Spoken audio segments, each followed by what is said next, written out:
Hi guys, I'm back with a new video. Today back with a special guest, Managing Director of Ramky Estates, Mr. Nanda Kishore Garu with us. So let's interview him and let's learn some valuable insights from him. Hi sir, welcome to Riskless Real Estate. Very happy to see you. Thank you. I'm quite happy to be with all of you. Hope we'll have a good time together here. Yeah, perfect. So we definitely will ask you a lot of questions, valuable insights we are expecting from you. But before that, first question is about Ramky's success. Because I've seen wherever I go, I stay near Kokatpalli, KPHP area. So I see a lot of projects Ramky is coming up with in that surroundings. And even in this side of the city, in the western part of the city, a lot of projects Ramky is coming up with. And Ramky is known for, it's a brand in fact, in the top 3 companies, top 5 companies in Hyderabad. So I've seen the company growing. I just want to know the success formula which you have applied to grow this, to make this journey so successful in the last few years. So I just want to know from you, sir, about the success journey of Ramky. First of all, I would like to say there is no set formula or ingredients, set ingredients. But all I can say is that at the root of all that we could achieve has been an extent of professionalism, particularly in the real estate industry, which is not very extensively seen in many real estate companies. So this company operates at a very high level of professional, approach and a great level of governance. And this is what has, with customer centricity at the root of all this. Okay. So now, given that kind of, I would say, the thought process. So what happens is the company's outlook is to balance the interests of all the stakeholders. Perfect. Yeah. So it would mean, keeping while the customer is at the top of the, I would say, minds of every individual. At the same time, we have to ensure that we are taking care of all the other stakeholders, whether they are the landowners, so who provide us the land on the joint development thing. Then we have the financial institutions, the bankers, the vendors, the suppliers, the contractors. So we try to balance the interests of all these stakeholders while upholding the customer as the epitome of our entire purpose of existence as a business. Yeah, so customer should win is your primary agenda, and then the stakeholders should win. And we try to achieve that through a very high level of professionalism. So which basically means not just governance, it also means a very high level of transparency. Exactly. And value for other commitments we make. And one motto we keep always talking is deliver what you promise and promise only what you can deliver. So, beautiful. So that's the kind of thought process which drives us. Exactly. So I really like the thing you said, professionalism. Okay, and this is very unexpected from this area of real estate, because generally real estate is a very unorganized sector, especially when you guys started the business. I think Ramky is one among those few companies who adopted this professionalism, the systems, customer-centric approach. And only who are able to do it successfully are still there in the market and growing. Ramky is one among them. Oh, again, very important question, which is very related to this when you talk about ethics and values and win-win scenarios, right? There are some builders in the market. Let's not talk about the names, but not some, but many of them, in fact, small, big. Many people who realize that there is money in real estate, a lot of them has become builders, IT professionals like us. A lot of them have become builders eventually. And there is a concept of UDS. Concept of pre-launch, which has come up in the market from last 5-6 years extensively. And to a certain extent, I would say it has attracted a lot of people's attention, and it has attracted a lot of investments, and some of them have really earned good money and some of them have lost all of it. So is it good for a city like Hyderabad? Because Hyderabad is a growing city, a lot of potential, everyone is looking towards Hyderabad, a lot of infrastructure is already there in Hyderabad, which is coming, a lot of things are still coming in the future. So a pre-launch UDS kind of schemes, don't you think they're impacting us in a negative way? And the builders who are doing it, like, what do you suggest them? Because you talked about professionalism, ethics, values, but I don't think they're following none of them. So what is your suggestion, recommendation, and what's your inputs or what are your thoughts about UDS and pre-launch schemes? First of all, I would like to throw some light on what we mean by pre-launch. Pre-launch of late has been misused and also has different connotations. That is something we have to understand. Exactly. So my pre-launch may be different than your pre-launch. Yeah. So what pre-launch used to mean earlier and what it generally means is that after securing all approvals, the developer tries to do a test marketing wherein he takes the product to the market. This is after all approvals and after getting all permissions. Exactly. He does a test marketing while work has started at his project. Okay. The marketing office is getting set up, the model flat is getting set up. So he's trying to do a test marketing, he's trying to do a price discovery, and he is trying to, reach out to his friends and relatives, his existing customers. He's trying to do something to It's like a market research. So to create that little bit of momentum before he actually goes out and does a full-fledged marketing launch. So this is what was supposed to be called is pre-launch. This is the real terminology. This is the real terminology of a pre-launch. Pre-launch doesn't mean that you sell without approvals or permissions. Exactly. So pre-launch is basically something which you do after you get the approvals, but before you actually go out and announce it in the market through various media, through the newspapers, through ATL, BTL activities, you make a big splash in the market. So this is what is called pre-launch. So it doesn't mean that you do it without approvals. So I can understand where you are coming from. You are talking of a pre-launch or a kind of a scheme wherein somebody sells the product before the RERA approval is received and you are collecting monies from the customers and you are, whatever. So that is prima facie not legal. Because without RERA approval, you are not supposed to sell. That everyone knows it. Now the problem is everyone knows it, but still they're interested. Reason being, I am getting a discounted price. And as you rightly said, pre-launch generally means launch, just the launch stage, and you are just in the beginning stage of it. That's the real pre-launch. So what happens here is that we have to understand one aspect here. There can be many a slip between the cup and the lip. You might have bought it in a pre-launch scheme. Something goes wrong, something happens, the project doesn't get launched. Since the transaction you have entered is not protected under RERA, you will not have any claim of recovering that money. So you don't have a legal say on it. Legal say. So legally you become very weak in trying to recover if something goes wrong. That is a fundamental flaw from a buyer's perspective. From a buyer's perspective, yes. So from a developer's perspective, I would always say, these are shortcuts which are not going to take you anywhere. If you want to really make a name in the market, do it the right way. And even for a developer, please understand, there are so many risks involved. There are so many stakeholders. A legal issue can come from somewhere, stop the project. Why would you want to have 100 people gunning for you, making your life miserable? So do it the proper way. Don't be greedy. Don't try to do too much of business with too little money and in the process, playing with public money and then getting into trouble. So you are just today, and in today's world, there are so many governance and so many laws that are there, and so much of you are being observed day in and day out. So you get into these things, then it will definitely put you into trouble. And I would also like to tell the buyers, please understand, these are all things are good as long as things are going good. The smallest stress in the system, the smallest stress in the market or in the economy, you'll find many of these guys will disappear. And that's what is already happening. Lot of happening also. Exactly. So now to counter that, sir, now as you rightly said in the beginning, Ramky's success story was all about that longer vision, that win-win philosophy, that everyone should win, and customer-centric. That's your approach.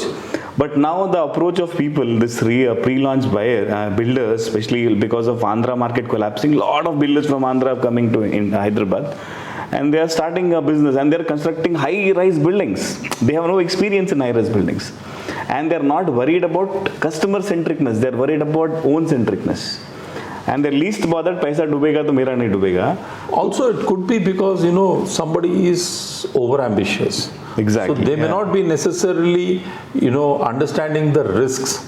Exactly. It is like, what they say, ignorance is bliss kind of a situation. Yes. Okay, they may not be able to visualize what it requires to build a 50-story building. Exactly. Or I think it's how very much easy. Yeah. Working capital is needed to do a construction like that. Exactly. They might be thinking, okay, I'll be able to go there. I'll be able to reach it. So sometimes you take risks which are beyond your capacity, and sometimes you don't see the risks. Exactly. See, you plan. You're for over optimistic. Yeah, you plan for everything properly, but still you might sometimes run into trouble for some unknown reason. That's a different story. Exactly. But here you are planning for disaster, which I think is dangerous. And from a buyer's perspective, I always tell people, when things go wrong, these things, certain things are very good as long as everything is going perfectly and smoothly. But the moment something happens in the system, something is shaken up, the economy is shaken up, or something goes wrong, that's when you'll find real trouble. Many of these guys disappear. Exactly. That's what I always say. When a ship is sinking, it is the rats that jump out first. Okay, so that's what happens. Exactly. So you got to be very careful. Your hard-earned money. Yes. Don't just look for that extra buck and try to get into trouble. So I would always recommend and there is a space in this industry for everybody. Exactly. Don't extend yourself overly and then get into trouble. Do what you can. And there is so much of time available to make a good name in the market. So use that properly. Don't try to rush and fall flat. Exactly. So what I understand from this discussion is don't be greedy. This is for buyers. Just for that 30-40% discount, don't bet your 100% money. It can go all in vain. It can all go waste is what you said. It can vanish like rats jump is what you said. Don't bet on a rat. That's one thing. And second thing, very valuable point which you said is illegal. Basically, you are getting an illegal business. Pre-launch is this actually. You have no protection. There's no protection. You will not get protection. That's the whole point. And as per the law, you are not legally. If something goes wrong, you can't go to the RERA and say, no, protect me, because RERA will say you purchased without a RERA approval. What can I do? Exactly. As you said about the ship sinking, now current market scenario is exactly like that, because I can see a lot of storm in the market right now. You open any channel, news channel, Telugu news channel, a lot of negativity is there. Okay, YouTubers, they're spreading a lot of negativity. And 111 GEO effect, because recently KCR announced that 111 GEO is being lifted. So a lot of inventory is expected in the market, a lot of uncertainty, and again the prices of construction materials going up. So is it current market a right market to invest or buy an apartment, or what is your opinion about the current market, and how true is the news? Because if we switch on the TV, we all feel that real estate dhamal, real estate ki time vachinda ani a lot of negative news is being spread. So how true is that? Because a lot of people are taking decisions based on the opinions from the media. And you being an expert and you're observing this from a high level, right? So you're seeing, all of it because you're into sales and you monitor the sales of your company. And Ramky is the top company among the top 5 companies in Hyderabad. So you know a perspective. So I want to know your perspective, your pointers on this current market scenario. First and foremost, I would like to say something which is a lot of times not understood properly. Okay. That is about the inventory. The inventory, yeah. A lot of people are talking there is so many lakh units of inventory available, so many thousands of units of inventory available and all that. Yeah. This is kind of exaggerated and also misrepresented. Okay. I'll tell you what. Inventory is something which is built and not sold. Okay, inventory is something which is built but not sold. Okay. Inventory is not something which is planned to be built. Okay. So let's say I have an approval for 1,000 units project today. Now everyone is considering this 1,000 units as an inventory as of today. Okay. It is not inventory. Got it. This is something which we want to build over the next 4 to 5 years. It's inventory in making. It's not It's inventory in the making. Exactly. It is not inventory. Exactly. Yeah. So you have to look at it from that perspective. Like, what is the amount of stock available?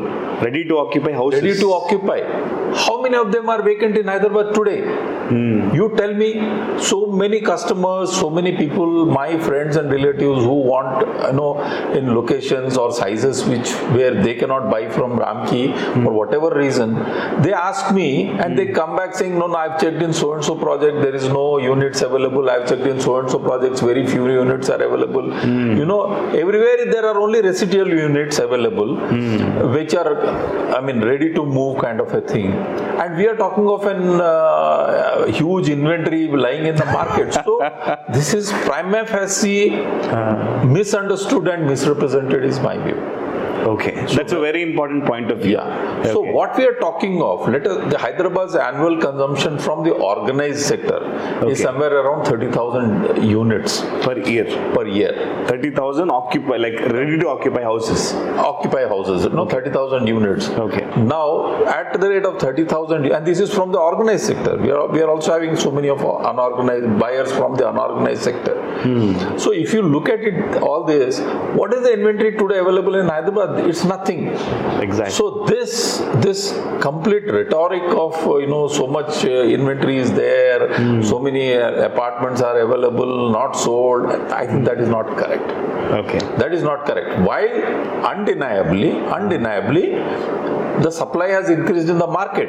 Exactly. No doubt. Because prima facie, because if you see during the entire pandemic period, the progress on construction was very slow. There were so much, and even there are a lot of projects which could not get launched because people were not sure of how the market is going to shape up. True. So many people put their projects on hold. Now what has happened is over the past 1.5 years, all those projects have started coming and hitting the market. So while there is definitely an increase in supply, but that doesn't mean that this is all inventory. I would prima facie want everyone to redefine inventory and the language they use to define it. Exactly. Okay. I agree with that point of view. But again, adding to that same point of view, now you're saying that it's not inventory, it is something which is inventory incoming, like in the future. Now, does it really mean that in the future a lot of inventory is going to come? Can we understand like that? Absolutely. Assuming right now we have inventory is going to come. There's no doubt about it, because all the projects that were launched in the last 1.5 years, they will start delivering over the next 3 to 4 years period, right? Exactly. So this is something which is going to come into the market, but you also have to simultaneously see what is going to be the demand. Exactly. No, that's the point.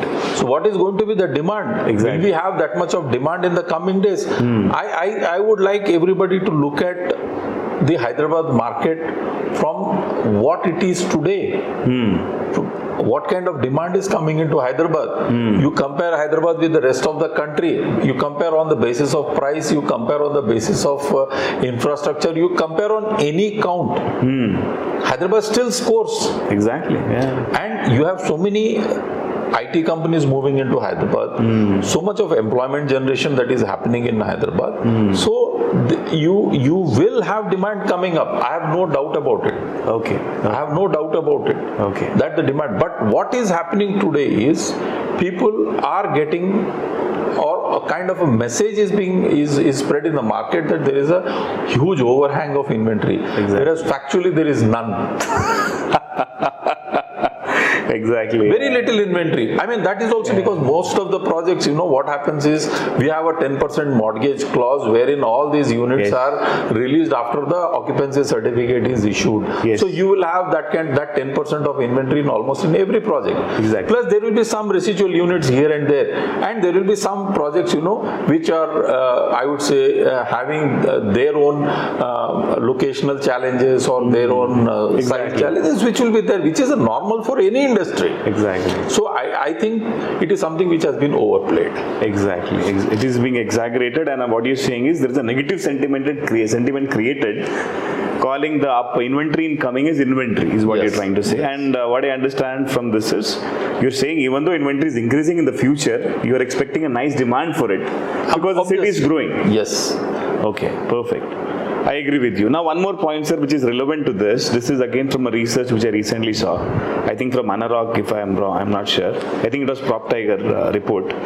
So what I saw is Mumbai is the first in terms of pricing, around 9,500 to 10,000 per square feet. Hyderabad is ranking second, 6,300 rupees per square feet, from 5,900 to 6,300. Third is Chennai, fourth is Bangalore. Now for us, because I worked in Bangalore. I too saw that report. While I cannot exactly comment on what were the basis of that, basis for that calculation. My immediate thought process is that this, if I didn't see, I tried to check on the report whether they talked about the product which they were referring to. Exactly. So I feel there is an averaging of apartments and villas. Villas, okay. Apartment and villas. So villas typically per square feet rate would be running into much bigger numbers than apartment. Exactly. So when you have, and Hyderabad has had so many villa projects launched in the last couple of years. Exactly. And the villa prices obviously will be much higher than the apartment prices. So when you are trying to average it out, definitely the price will look higher. But I don't think the average price of apartments in Hyderabad would be 7,000 rupees or 8,000 rupees, which I think is not correct. So I think we would be better off understanding the basis of that report rather than commenting off. Exactly. So he was quoting around, I think that report was quoting 6,200 to 300. And in my experience also, if I see inventory in the western part of Hyderabad, like Kokapet and Kondapur, Miapur, this belt, so I can see the average price is somewhere around 5,500 till 6,000. No, I don't deny. It's 6,000 rupees, 5,000 plus rupees in this part of the city. See, today fundamentally we have to understand one thing is that the cost of construction has gone up so much. Okay. And land prices have gone up. So there is no way that there will be a project which is viable with a price which is less than 5,500 rupees a square feet. It's become a minimum. A minimum. Because construction costs, you take construction costs, you take the approval and marketing costs and everything, add to that the landowner land cost or landowner share cost or whatever it is, you are nowhere less than 5,500. So 5,500 kind of becomes a break-even point for many projects. Exactly. So while I don't think 5,500 is the average is below 5,500, but at the same time I think somewhere that number what was mentioned could have included villas also. Exactly. Yeah, that I agree with you. But keeping that aside, now my first understanding was Hyderabad is second. Like Chennai is third and Bangalore is fourth, because I worked in Bangalore and Bangalore was much bigger than Hyderabad. Bangalore was, a lot of people used to work. In fact, I think around 20-25 lakhs of people work in Bangalore is what there is a saying from people. A lot of people say that. Hyderabad is around 5-6 lakhs of people. So more than that. More than that, employees, okay, close to a million. So, but still, 3 times is Bangalore. But then when I saw the price, right? So Hyderabad is growing. A lot of people want to settle in Hyderabad. A lot of people, no doubt about that, wants to have a house here, because I meet a lot of North Indian. I have a lot of North Indian friends from the eastern part of country as well. So they like Hyderabad. Once they come here, they don't want to move out. When they say, ORR, now it's regional ring road which is coming up, and all the infrastructure is getting built with Neopolis and all of that new exits which are getting added up. I think Hyderabad is becoming much better. It's becoming more modern than compared to Mumbai, Bangalore, because I don't think they have scope of expansion like Hyderabad has. So now that's my next question, sir. Now keeping about pre-launch and current market scenario aside, now what I understand is, to summarize, what you're saying is inventory is something which is currently ready to occupy, and you're saying that's not as much as it is being projected. So inventory incoming is there and there is enough demand for it, is what you're saying. Absolutely. Am I right? Absolutely. Okay, perfect. That's what sir said, and I certainly agree with you on that.